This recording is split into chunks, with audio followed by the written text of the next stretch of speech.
At 5:31, we'll call the meeting to order. Number two, the approval of the minutes of the meeting of November the 15th, 2023. I would like to make a motion to approve the meeting minutes of November 15th, 2023. I'll second. We have a motion to approve the minutes for November 15th, 2023. Ready for the question? All in favor, let it known by saying aye. Aye. Aye. Aye. Aye. Aye. Opposed? Ayes have it. Motion carried. Number three, subdivision and land development. A, time extension request for 213 College Avenue, final land development plan. Mr. Chairman, a brief background about these requests. We had these requests on the Planning Commission agenda last meeting, and it was tabled due to lack of quorum. Right now, I hope we have a quorum and we can make a vote on these requests. City staff recommend approving the request. Thank you.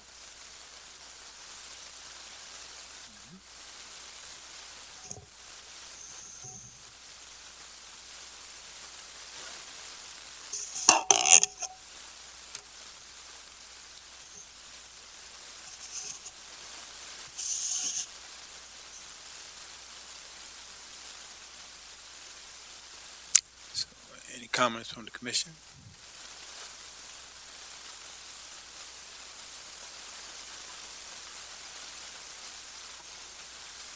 Any public comments?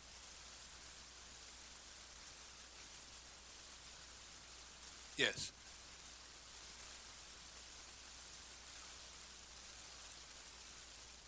Hello.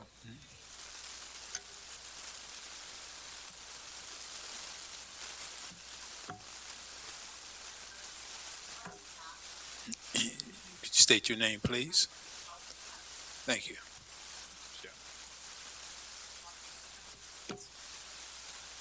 Thank you. Reflecting back on the October 4th meeting and the initial extension request by HDC, if you recall, this request was for an 8-month extension, whereas the commission only agreed to the 2-month extension with the meeting notes that reflect final approval must be submitted at this time. Copy of your own meeting minutes, which I'm sure you have, or I'd be happy to share. This project has been ongoing for the past 2 years. Any legal issues involving the courts was resolved more than 6 months ago, yet here we are again with HDC requesting yet another extension. Have they in good faith cleared any of the extensions that were outstanding since the October 4th meeting? Have the air rates been secured for this project as also been required? HDC is currently holding hostage a total of more than $2 million that could be reallocated to projects that are ready to go now. This does not include $1.5 million from the Steinman Foundation and $750,000 from UDS. The neighbors on the 600 block of West Chestnut Street are unwilling to grant yard access as requested by the contractor, nor will they agree to the removal of any trees that are currently protected under the city shade tree ordinance. Any additional requests for any extension should be adamantly be denied by this commission as stated in the October 4th minutes. If HGC would like to regroup and resubmit when they can actually meet the requirements as outlined by the Planning Commission, I would strongly advise that they do so and stop wasting the Commission's time on this particular project. Thank you. Any other public comment?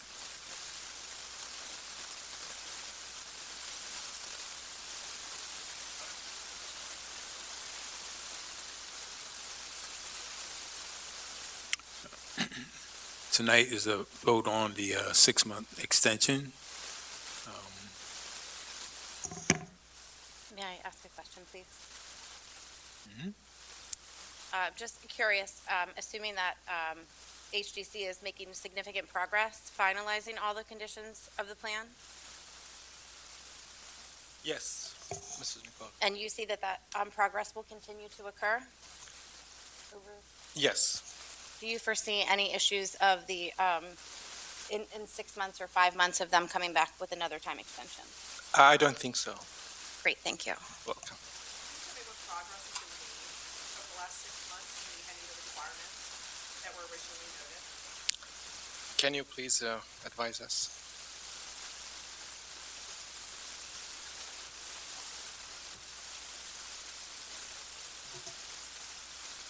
Is this on? Bernadette Hohenadel, counsel for HDC. We essentially have come to the point where we will be closing on the project within the next, well, by the end of the year. All of the conditions have been met. We are in a position where what is noted on the conditions and on the plans is what's going to be happening. We no longer, I know it was raised at a previous meeting, of the potential for access onto neighboring properties. That's no longer needed. The plans have been revised so that we will not need to do that. And we are ready to go. Our delay to this point has been working with some of our, I wouldn't call them partners in the project, but adjacent property owners that we had to work out details of access and easements and things of that nature. Also, PHFA are ready now, but it was a bit of a delay with PHFA having them ready to go forward with this project. Do you have any other questions? No? Okay. I'm available if any should come up. Thank you. Thank you.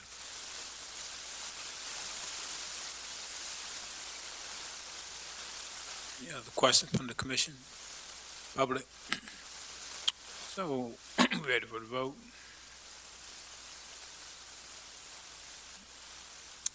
Can I make a motion to approve the time extension request for 216 College Avenue for another 6 months?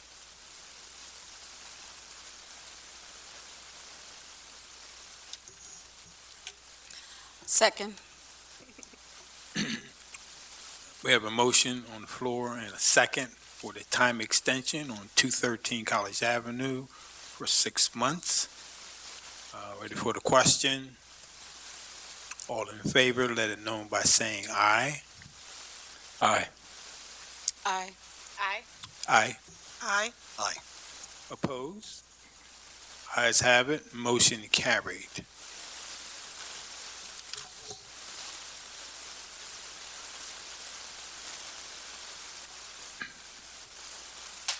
B, inventory presentation by Trepid Weaver Architects and ELA Group for the Community Hub and Homeless Shelter at 132 and 134 South Prince Street.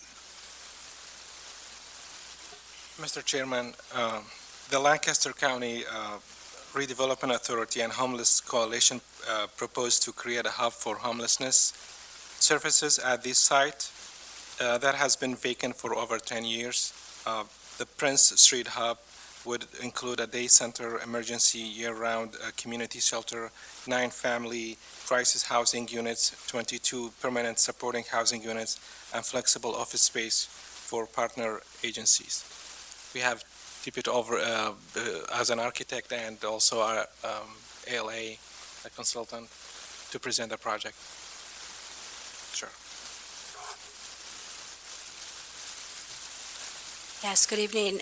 ELA Group is fairly new to this project, so I can briefly introduce the site, but Wendy with Tibbetts Weaver can also address where they are in process. They have received some zoning approvals, and they had a conceptual discussion with Historic Commission as well.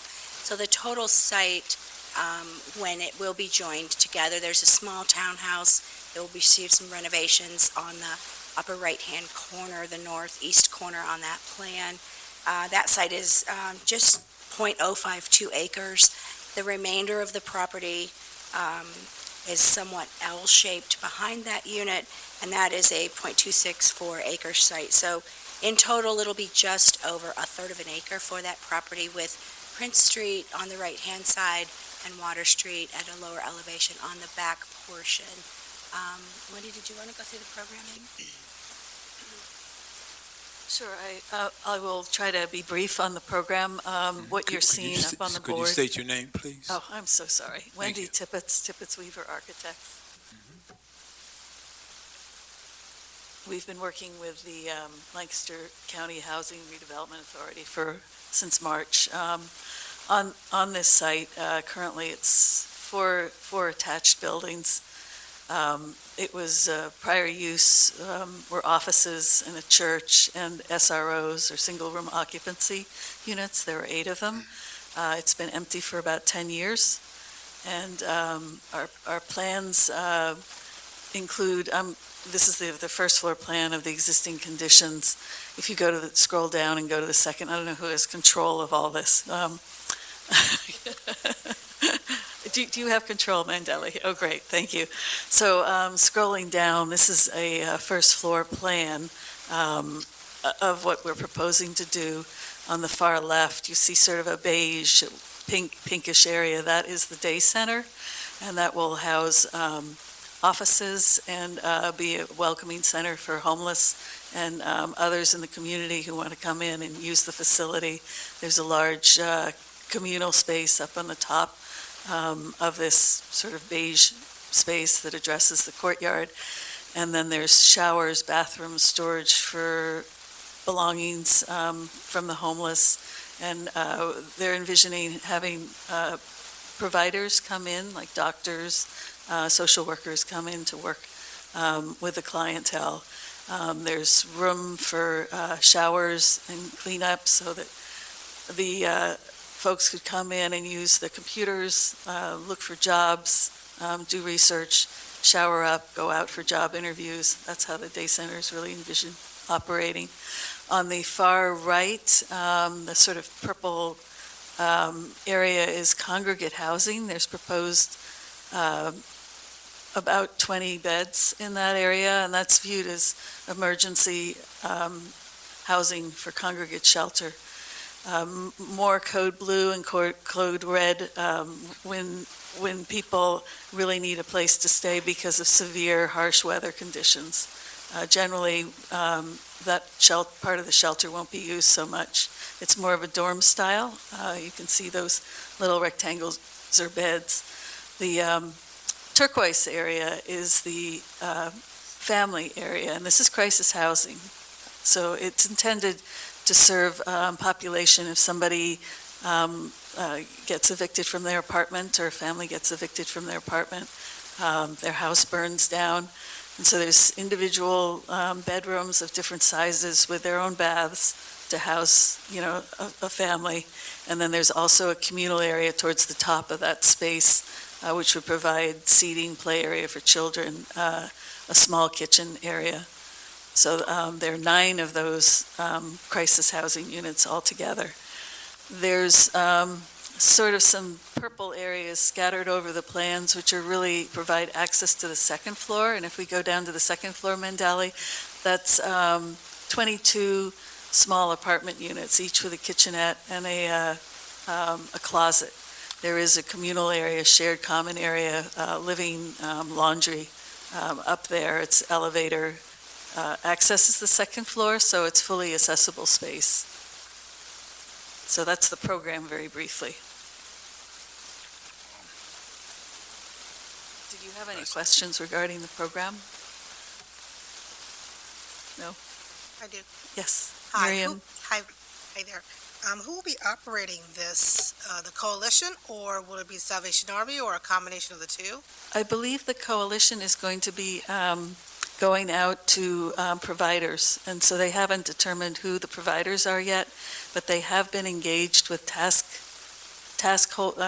sort of stakeholder meetings to try and determine, to introduce the plan, and we've been getting a lot of feedback from these stakeholders on the plan. So eventually, once it is built and once things are moving forward with construction, I imagine they'll be developing those contracts.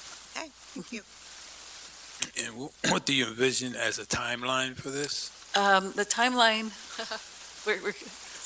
yes, I'm going to have, I'm the long lead item on this one, so we appreciate the opportunity to be here tonight. And we are happy that they've received all their zoning approvals, have a kind of a nod of a support for the conceptual historical portion of it from the Historic Commission. Really, our long lead item is honestly always the sewer planning module. So the program is set. We're calculating those sewer capacities and getting that process started now. We are fully diving into the land development side of it and engineering things. We had a kickoff meeting earlier this week with full city staff group, stormwater, et cetera, sewer, water services, and all of those things. And so one thing we didn't mention, and this specific plan doesn't really show it, but the sidewalk along Prince Street there's currently a depressed driveway there. The front of that existing building had a garage door style there, but this plan does depict full streetscape, the brick, the normal trees, and whatnots, and the courtyard space up in the center.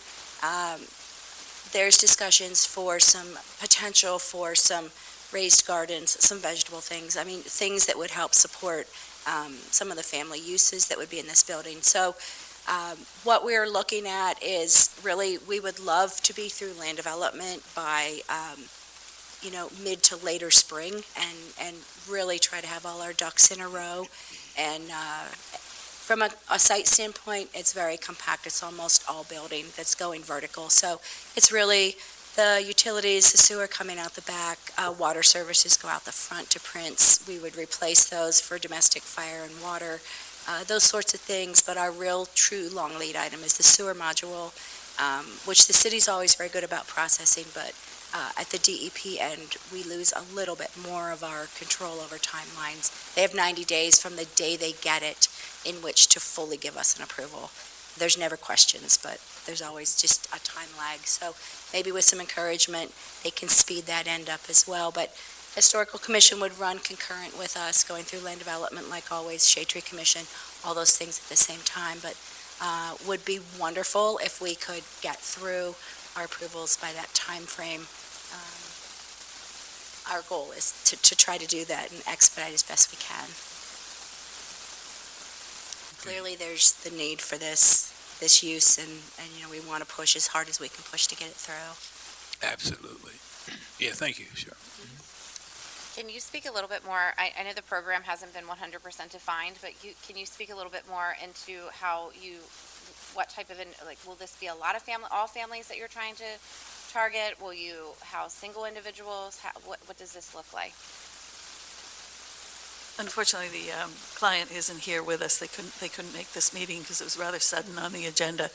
I think I'm not sure what the process is for bringing clients in, so I don't feel that I can speak to that. But the types of families, it would be, women and children and fathers potentially. So the size of our rooms are suited to 1 to 2 people, certain rooms all the way up to 6 people in some of the larger spaces.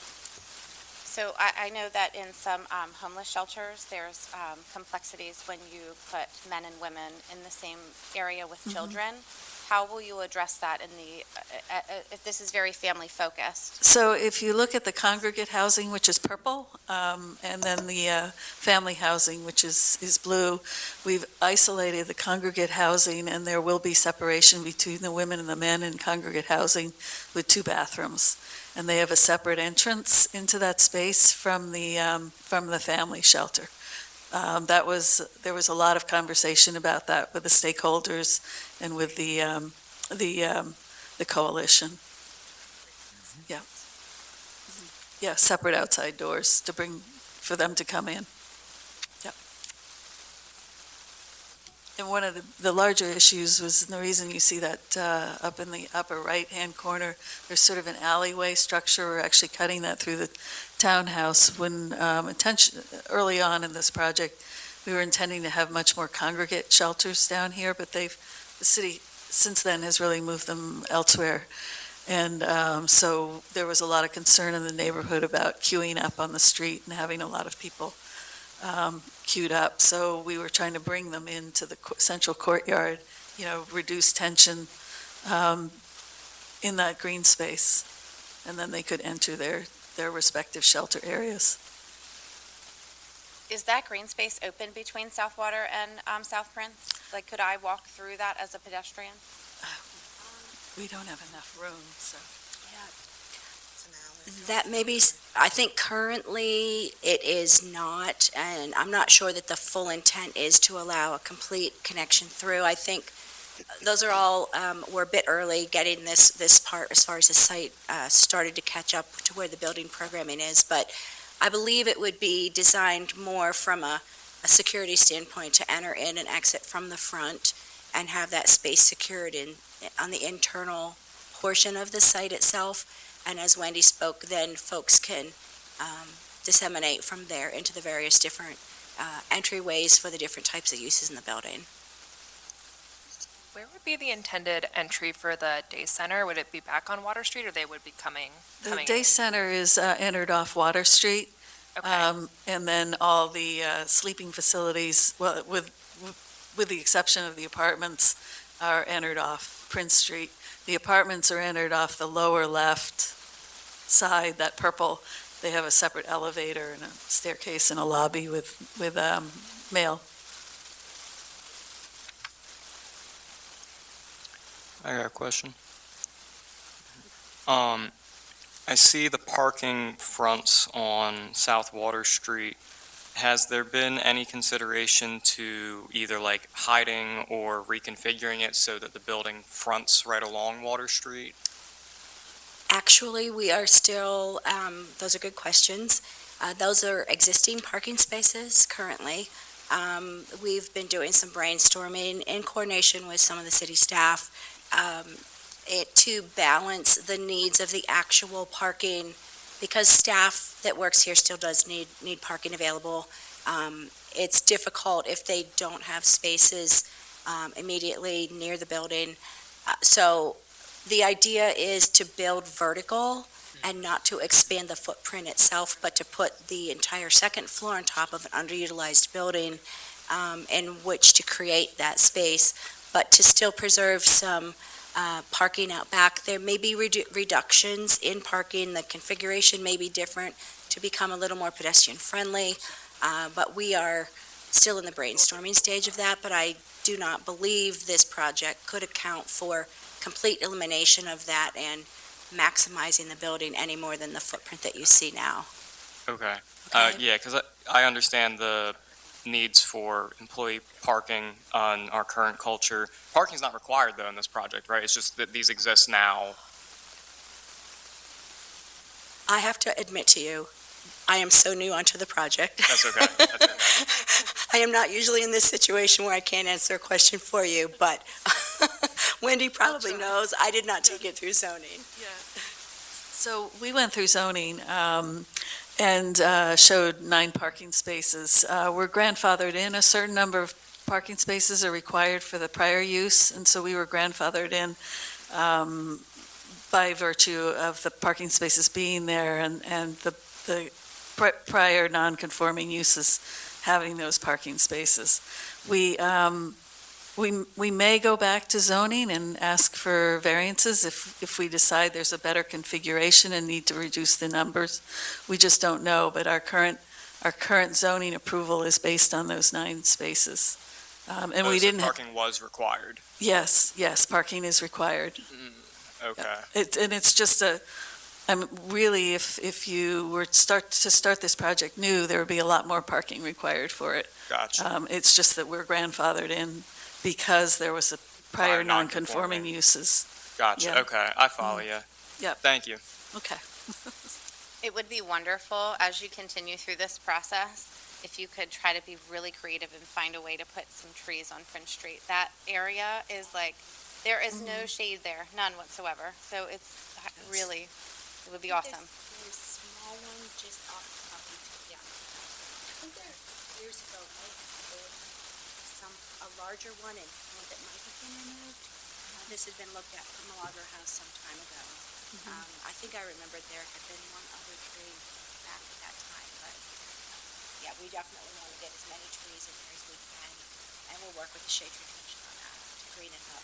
Yeah, and I think the Chesapeake Bay Foundation has offered to donate trees and also raise planting beds for the courtyard for the folks who are living there. To follow up on Tony's question, also just thinking about parking, with Water Street becoming a bike boulevard, there's some safety concerns with cars backing into Water Street. I live in this neighborhood, so I know that like if you take away parking spots, people will be up in arms, but yeah, I think maybe trying to figure out a solution there. This is a really high volume bike and pedestrian corridor along Water Street, so if there's any Yeah. ways to increase safety, I'd definitely recommend that. We appreciate that, and actually, Cindy McCormick, through working with Mandalee, had just sent us the plans that they're looking at for that area. So again, we're almost cooperatively brainstorming to see how we can meet the needs of this project still. If we can rearrange it in some way where we're losing very minimal. If we do lose, as Wendy stated, we'll come back through for variance. That would have to run concurrent, with everything else that we're doing. But we certainly understand it. It's tight quarters. You've got your 5 or 6 foot sidewalk and 18-foot parking length stall and about 3 feet to the building, with the existing configuration as you see it there. So we certainly know that's a heavily used area. Good point. Yeah, and I'll just note, there is a parking garage, I think a block away, so. Yes, and we did land development for that too back in the day. I have one last question, and it's out of left field here. Because you were talking about the bathrooms earlier, and I don't know a whole lot about how shelters and facilities are managed. How might this shelter go about working with an individual who doesn't fall on a gender binary with just because I heard you say there's just going to be 2 bathrooms? So, I mean, that's a good question. We've gone back and forth on this. Right now, there's 2 bathrooms for the congregate shelter. We're sort of a little bit running out of room. Before, we had a separate, an added bathroom to handle that need, and I'm not sure, it may come back into discussion again. I'm sure the stakeholders will probably identify that as a concern. Okay, I was just Yeah. curious. Thank you.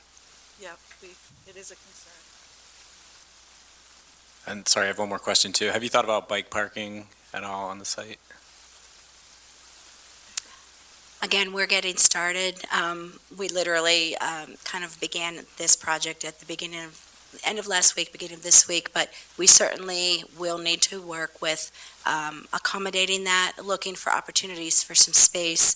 We'll go through all those requirements to take a look, and I mean, that is definitely something that we have to provide, so. The front porch of the upper left building might serve well for bikes to get them in under cover.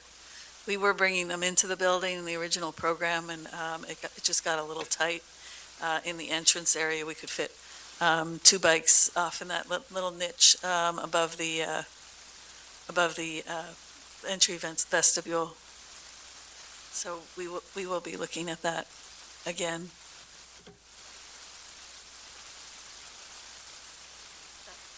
That's the front porch. This may be a question just as much for city staff as it would be for you or the planning commission. I know we're still in a couple primary things here, kind of getting a feel for it. But we also know there's a process involved with public input as well as just coming before us.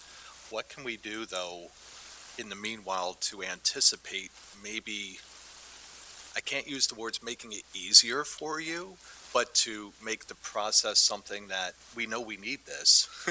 What can we do to ensure that this will receive a sense of urgency as it comes through, that we'll be able to really, as a commission, address it in a very timely manner to make sure that we can move forward with more haste, perhaps?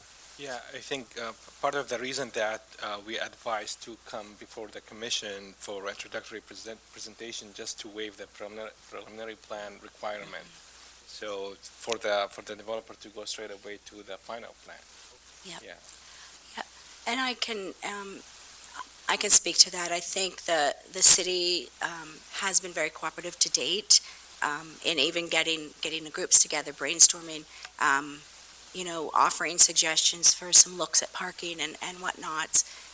So we feel we've received very good direction. We appreciate that and that cooperation, which is why I do so many city projects down. But I think that as we continue through some informal meetings and some coordination to make sure we're hitting all the high items and we're ticking those off and help minimize review comments when we actually bring the plans in. So the more like smaller staff meetings, we could continue to have a few shortly right before we submit. I think that keeps us all on track, and obviously the sewer module, Brian Harner gets us things back pretty quickly. Those are the pieces that need to move, and they do a good job with that.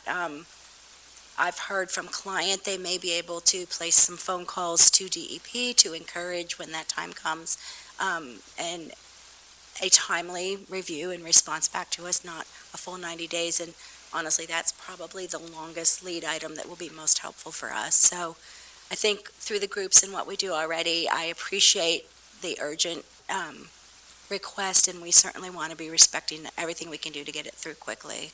Yeah, So- once the official plan is submitted, we will put it on the fast track. Okay, Appreciate great. that.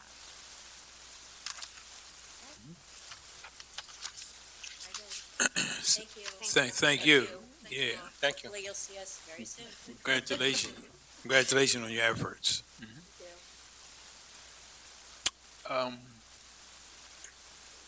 We're good.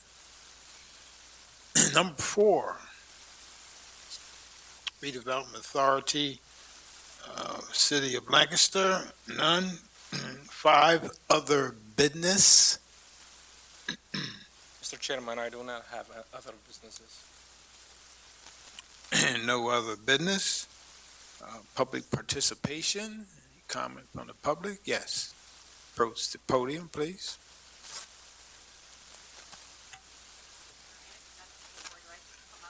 Yes. So hi, my name is Elise Bennett. I have a statement that I wanted to share with the board. I'm hoping my concerns find the appropriate audience tonight. We're trying to figure out how the city government works and to get some help Talk representing more into the mic, please. Is that working? Okay. Yeah. So we're just trying to figure out how the government works here in the city and how to get some help representing our concerns. So I hope I'm in the right place. I'm here ahead of a zoning hearing board meeting on December 21st at 4 p.m. The agenda for that meeting includes a special exception hearing for a barber shop to operate at 155 East Ross Street. I'm a homeowner at 153 East Ross. I bought my property in 2016. It's a quiet residential neighborhood, and the property at 155 East Ross had a special exception to operate as a computer repair shop. The entire surrounding area is zoned R3, medium-density residential, as I'm sure you guys know. On October 3rd, a barber shop moved in at 155 East Ross without being granted a special exception. Its presence is significantly changing the character of the neighborhood. It's extremely brightly lit. It's a jarring contrast to all nearby lighting. A lot of people come and go throughout the day and night. Cars for the shop take up a lot of parking, and the block is much louder overall. The zoning board told us they cannot control the noise level of the shop. It seems that no one is overseeing neighbors' concerns about commercial noise in a residential zone.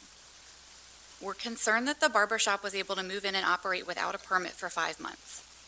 I'm also concerned that the barber shop will likely be granted a special exception at the hearing. Residents will not be officially notified of the hearing until 7 days prior through a notice in the newspaper, which is archaic. This denies the neighbors on the block, who are largely homeowners who have lived in the neighborhood for years and are deeply invested in the community, the opportunity to have input on the climate of our neighborhood. 2 of my neighbors on the same block cannot attend the hearing on such short notice. I inquired if residents could submit written statements of concern if they cannot attend the meeting, and I was told no. We were told that the board meetings are posted at the beginning of the calendar year, so residents have enough notice. However, agenda items are not posted until days before the meeting. It's unrealistic for residents to be expected to keep multiple dates on their calendars open every year, including afternoon hours that require us to take time off work, in case there's hypothetically an agenda item that impacts us.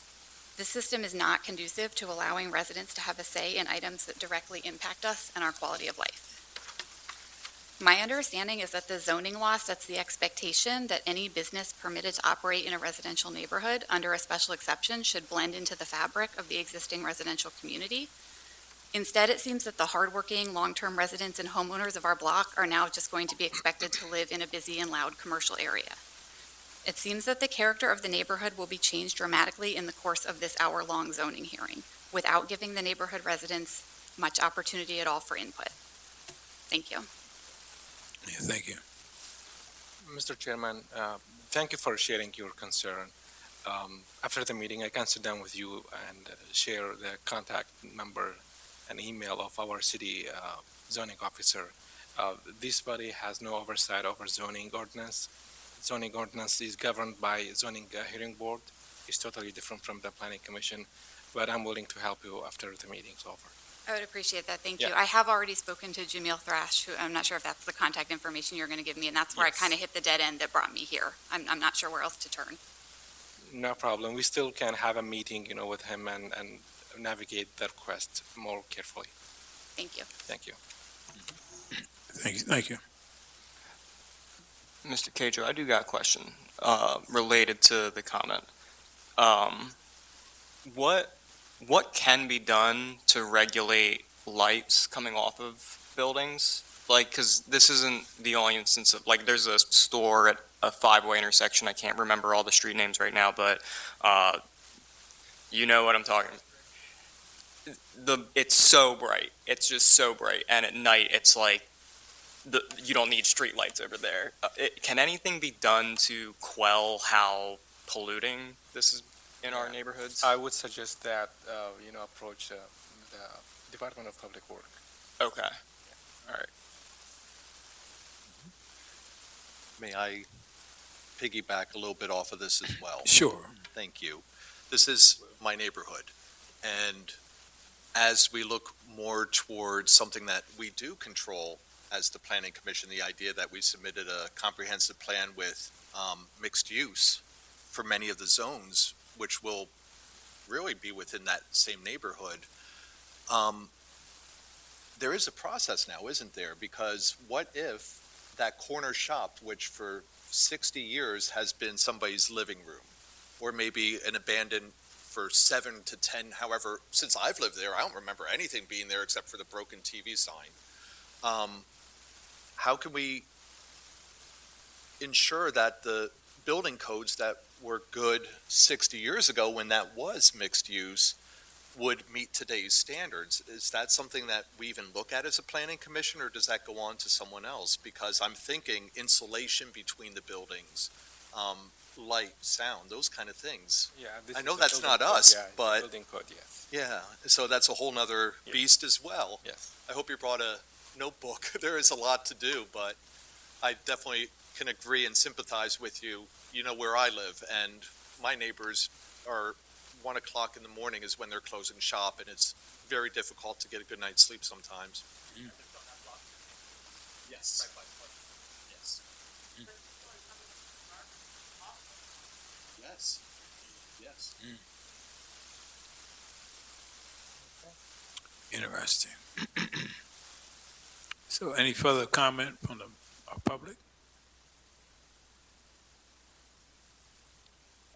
Have a motion to adjourn the meeting? I would like to make a motion to adjourn tonight's meeting.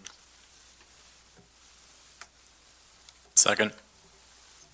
You have a motion to adjourn the meeting at 6:10. Let it known by saying aye. Aye. Aye. Aye. Opposed? Ayes have it. Meeting adjourned. Thank you.